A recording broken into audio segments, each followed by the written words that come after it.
गरुड़ पुराण। स्वर्ग, नरक और पुनर्जन्म के बीच जो सच छुपा है, आज वही तुम्हें बताया जाएगा। मृत्यु एक ऐसा सच जिससे कोई नहीं बच सकता। राजा हो या भिखारी, बलवान हो या निर्बल, हर प्राणी को एक दिन ये यात्रा तय करनी ही होती है। पर सवाल ये है, मृत्यु के बाद क्या होता है? आज हम खोलने जा रहे हैं गरुड़ पुराण के वो रहस्य जो आत्मा तक को जगा देते हैं। हजारों वर्ष पहले भगवान विष्णु और उनके वाहन गरुड़ के बीच एक दिव्य संवाद हुआ। इसी संवाद से जन्मा गरुड़ पुराण। यह ग्रंथ सिर्फ मृत्यु की कहानी नहीं, ये जीवन जीने की कला है। हे नारायण, संसार के जीव दुख और भय से भरे हुए हैं। वो मुझसे पूछते हैं, मृत्यु के बाद आत्मा का क्या होता है? पाप और पुण्य का फल कब और कैसे मिलता है? और मोक्ष का मार्ग कौन सा है?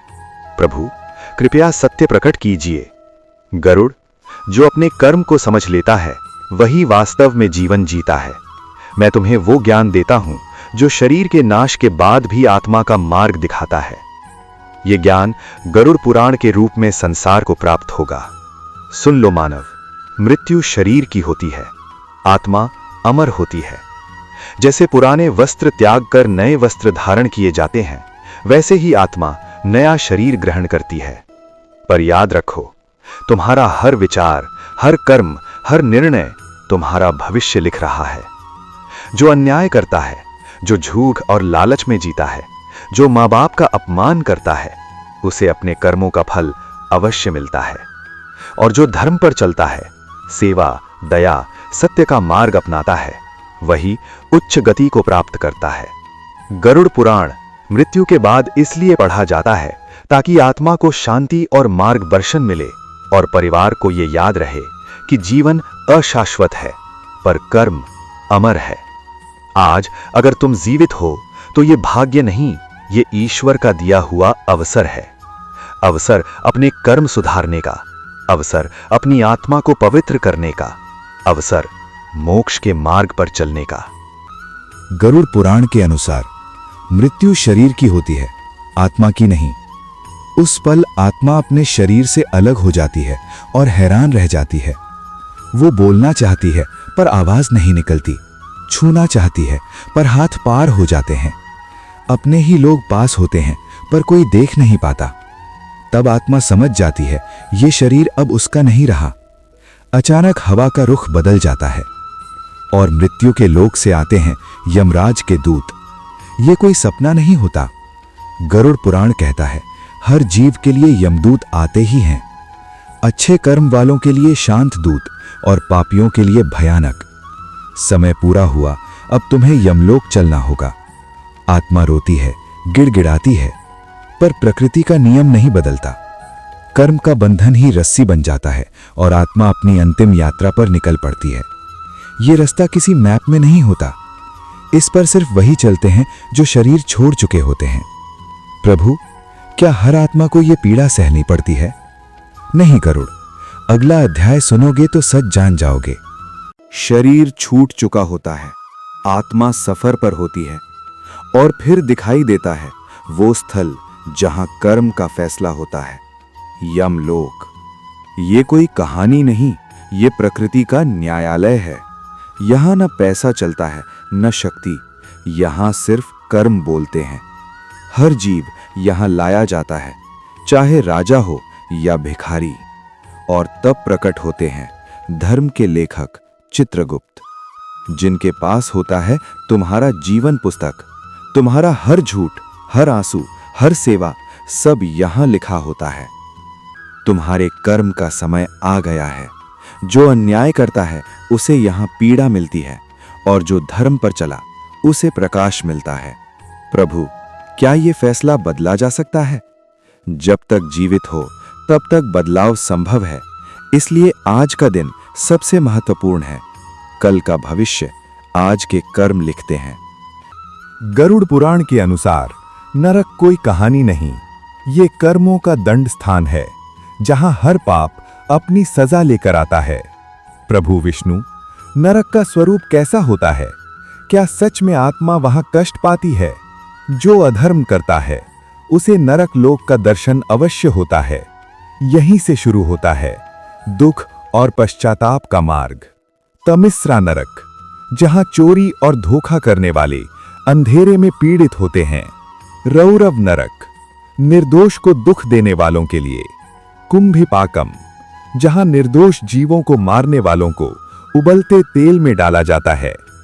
कालसूत्र, जहां झूठ और पाप से कमाई करने वाले जलते पथ पर चलाए जाते हैं। यहां कोई दया नहीं, सिर्फ कर्म का फल होता है। यमदूत सिर्फ आदेश का पालन करते हैं, पर तब तक देर हो चुकी होती है। इसलिए गरुड़ मनुष्य को जीवन में ही धर्म का मार्ग अपनाना चाहिए। आज का पाप कल का दंड बन जाता है। अब भी समय है, सुधर जाओ, क्योंकि यमलोक सबका हिसाब रखता है। जहां नरक दंड देता है, वहीं स्वर्ग पुरस्कार देता है। गरुड़ पुराण के अनुसार जो जीवन भर पुण्य करता है, उसके लिए खुलता है स्वर्ग लोक का द्वार। प्रभु विष्णु, स्वर्ग कैसा होता है? क्या वहां सच में सुख मिलता है? गरुड़, स्वर्ग वो स्थान है जहां पुण्य अपना फल देता है और आत्मा को विश्राम मिलता है, और फिर खुलता है दिव्य लोक का द्वार। ये कोई सपना नहीं, ये पुण्य का इनाम है। यहाँ अप्सराओं का नृत्य और संगीत की मधुर धुन आत्मा को शांति देता है। जो धर्म पर चला, उसका यहाँ सम्मान होता है। स्वर्ग का राजा इंद्रदेव यहाँ न्याय और संतुलन बनाए रखते हैं। यहाँ दर्द नहीं, सिर्फ सुकून होता है। पर गरुड़ पुराण ये भी कहता है, स्वर्ग स्थायी नहीं होता। पुण्य खत्म होने पर आत्मा को वापस जन्म लेना होता है। प्रभु, तो क्या स्वर्ग भी अस्थायी है? हाँ गरुड़, स्वर्ग भी बंधन है। असली मुक्ति तो मोक्ष में है। इसलिए जीवन में पुण्य कमाओ, पर मुक्ति का मार्ग भी याद रखो। आज जो अच्छा करोगे, कल वही लौट कर आएगा। मृत्यु के बाद न सब कुछ खत्म होता है, ना ही ये अंतिम यात्रा होती है। गरुड़ पुराण के अनुसार ये सिर्फ एक नया सफर की शुरुआत है। जब आत्मा स्वर्ग या नरक का फल भोग लेती है, तब कर्मों का हिसाब अभी पूरा नहीं होता। तब शुरू होता है पुनर्जन्म का चक्र। प्रभु, क्या हर आत्मा को फिर जन्म लेना ही पड़ता है? गरुड़, जब तक इच्छा, वासना और अधूरे कर्म शेष हैं, तब तक आत्मा को नया शरीर धारण करना ही पड़ता है। गरुड़ पुराण कहता है, जैसा कर्म वैसा जन्म। पुण्य अधिक सुखद जन्म, पाप अधिक कष्टमय जीवन। आत्मा मां के गर्भ में प्रवेश करती है और अपना पिछला जन्म याद रखती है।